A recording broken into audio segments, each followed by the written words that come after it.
of AR VR in addressing the challenges posed by the COVID pandemic, we are joined by Mr. Pradeep Khanna, Executive Director, Asia Pacific and CEO, VRAR Association, VRARA, and Global Mindset. Ladies and gentlemen, to know more about our speakers, you can download show catalog from the upper tab on the right-hand side of the screen called the handout bag. If you're ready, over to you, Mr. Khanna. Thank you very much, Sneha. Ladies and gentlemen, this is Pradeep touching base from Sydney in Australia. We are in the middle of a lockdown which has been going on for the last 2.5 months and is set to continue for yet another month. But hey, is that something new? This is the new normal. There will be ongoing lockdowns as the vaccination picks up in different parts of the world, and we will be reacting or innovating or adapting to the new normal. So, what is VR, AR, XR, MR, and why is it making so much of a noise at this particular point in time? Let me initially talk to you about what is the difference between VR and AR. I get invited to speak on VR, AR all over the world. At the moment, I'm speaking at on average about 1 or 2 conferences a week. In 2019, I used to travel physically to different parts of the world and spoke at 27 international conferences. When I speak at these conferences, what I find is 70% people do not even understand the difference between VR and AR. I'm sure that the audience here today, there are lots of people who know about it, but let me kind of walk you through. Let's say that this was a live, in-person event and I was in New Delhi and not in Sydney. And I was sitting in front of you or standing in front of you and talking to you. We would have been real people sitting on real chairs. On the other hand, if we want to get an experience of landing on the moon or Mars, can we do that? No, we cannot do that. So what do? We create an artificial or a virtual environment. And that experience that we create over there is called virtual reality. And there's a spectrum as you go from the real world to the virtual world. That is, you keep adding digital objects to the real world. And let's give you another example, which you must have possibly come across in the new normal, and which companies like IKEA have been doing since 2013. Let's say that you wanted to buy a table or a chair, and you had the catalog in front of you. And the catalog had a QR code. And with your mobile phone, you scanned the QR code for the table. A digital image of the table would come up in front of you. You would still be in the real world, but a digital image of the table would come in front of you, and you could decide whether you want to buy a round table, square table, black table, brown table, whatever it is. That is a classic example of augmented reality. By augmenting, we mean adding. So you are adding digital objects to the real world. As you go further down, you come to a stage where the digital content keeps increasing, and until you come to a stage where it is a totally virtual environment, and that is virtual reality. AR, VR have been around for the last 25 years. So why are we talking so much about it now? And what do we understand by AR, VR, XR, MR? In the good old days, the entire spectrum, as you go from the real world to the virtual world, used to be called as mixed reality. Why? Because it was some combination of the real world and some combination of the digital world. However, post the new normal, where there has been so much of an explosion in terms of take-up of technology, where we are living in an ever-pervasive technological-driven world, where we live, learn, work, and socialize in technology. What is happening is we have new concepts coming in called the Metaverse. What is a Metaverse? And for that, I will ask you to see a movie, Ready Player One by Steven Spielberg, where he showcased a world called Oasis, which is now a symbolic version of what we call as metaverse. A metaverse is nothing but a combination of the real world and the virtual world and all the realities taken together and the internet and so on and so forth. It's a world in which you kind of oscillate between the real world and the virtual world, and you can get experience from one world to the other. You spend different times in different parts of the world depending on what you like. And today we've got billions of dollars which are being spent on creating metaverse. Facebook is creating a metaverse, Microsoft is creating a metaverse, Epic Games is creating a metaverse, and so on and so forth. Let me also give you another perspective. So we now talk in terms of mixed reality going right up to the way of metaverse called extended reality. This is the overall arcing term which describes different forms of reality. Very often, that a question that I ask people is, what does the ecosystem consist of? Hypothetically, let's ask you, how many companies do you think in India are offering VR, AR, XR, MR solutions? Is it 5? Is it 10? Is it hundreds? Let me tell you the number. It is 2,500 companies. 80% of these companies are startups with headcount between 1 to 20 people. Although I've met companies with 100, 200, 300 people persons headcount, but this is the typical profile. And 75% of these companies are bootstrapped or self-funded.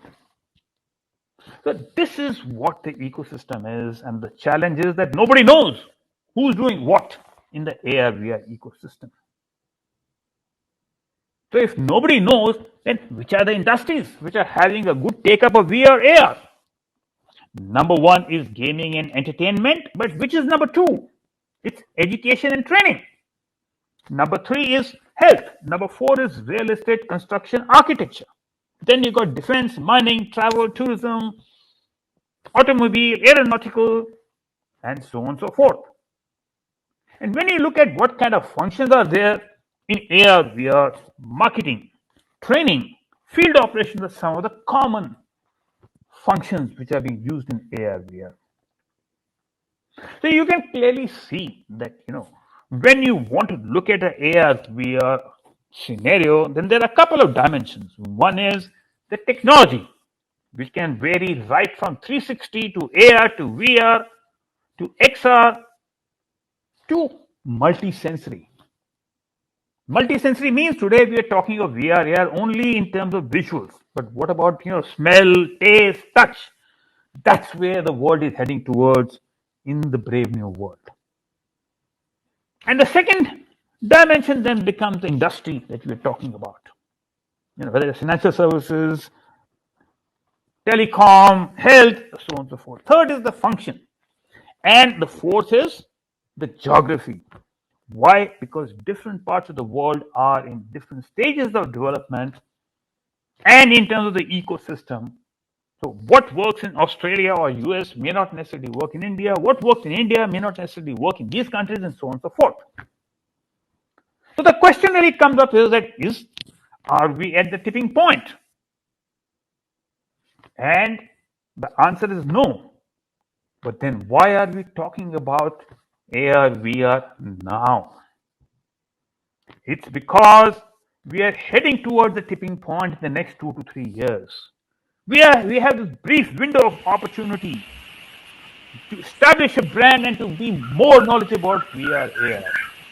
What are the key drivers when it comes to AR, VR today? Why are we saying that the tipping point is going to be in the next 2 to 3 years? It is because of 5G. 5G takes away the latency. 5G enables a lot of functionality to go to the cloud. It enables a lot of collaboration, and it's a game changer for VR, AR, like it is for IoT and other emerging technologies. And we see that 5G will take about 7 to 8 years to come to full functionality. So we see a 7 to 8 year roadmap for VR, AR, out of which 2 to 3 years is the tipping point. And we also see that telecom companies will be big players in this ecosystem. If you would have noticed last year in India, Geo Telecom, or what we call as Reliance, their XR arm launched smart glasses. What telecom companies are doing is they are looking at not only laying 5G at an infrastructure level, but they're also looking at offering AR VR content to the last mile. And once Geo goes into it, obviously in India, Airtel and Vodafone will also go into it. So this is where we see what is happening. And herein comes what I call that couple of things happening. I gave you an example of Metaverse, but there are other examples. Go back to 2 or 3 months when we had a serious COVID situation in India, where people were struggling to get oxygen cylinders as well as to get hospital beds. A simple AR app which help people assemble an oxygen cylinder at home has an impact to impact large number of people. Similarly, an AR app heat map telling you which are the high crime areas in a city has an impact to large number of people. So we have both the metaverse and simple AR apps which are going to be impacting or helping drive take up of VR AR. So this is where the new normal is, and what we've seen is a tremendous take up of VR AR. In the case of consumers, people like try before you buy. If you want to buy something, you can try it on in an AR or a VR kind of environment. In business cases, remote assist, where something can be assembled remotely without any skills being over there, doing a skills transfer with a subject matter expert. These are some examples which are just exploding. So, ladies and gentlemen, with that, I end the keynote today. I can talk about it for days on together. I'm so deeply immersed into it. But back to you now, and mark my words, a couple of years down the road, we will be meeting again and then talking about VRARA in a different manner altogether. Thank you very much. Thank you so much, Mr. Khanna. Before we go, though, there is one question in the Q&A. We'd like to open it for the Q&A. I would read out the question. What can we do to make India as R&D hub? IoT hub? Or R&D hub. IoT or AR/VR is not specified here. Does the government... So let me tell you what is happening or some of the things that we are doing to make India. I mean, a lot depends, on what the ecosystem builds up. We are building up what we call as a national corridor. We are working to position India as a center for global delivery, as just what happened in the case of IT and BPO a couple of years ago. The challenge, of course, is that in the case of BPA and IT, it used to be large companies who were customers and large companies who were the solution providers. But in the case of IoT, or for that matter in VR, AR, or any of these emerging technologies, it is small entities collaborating with small entities. And then we are also looking at linking up these national corridors with Asia Pacific corridors and Europe corridors, because as executive director Asia Pacific for the VRARA Association, this is the largest association in the world with 70 plus chapters and 4,400 plus entities and thousands of entities in our community. So there's tons of it, and there are a whole lot of other skill building initiatives that we are working on, which is looking at one end industry which is providing solutions, one end of industry which is using solutions, higher education or training providers, and the students to develop a skill-based ecosystem.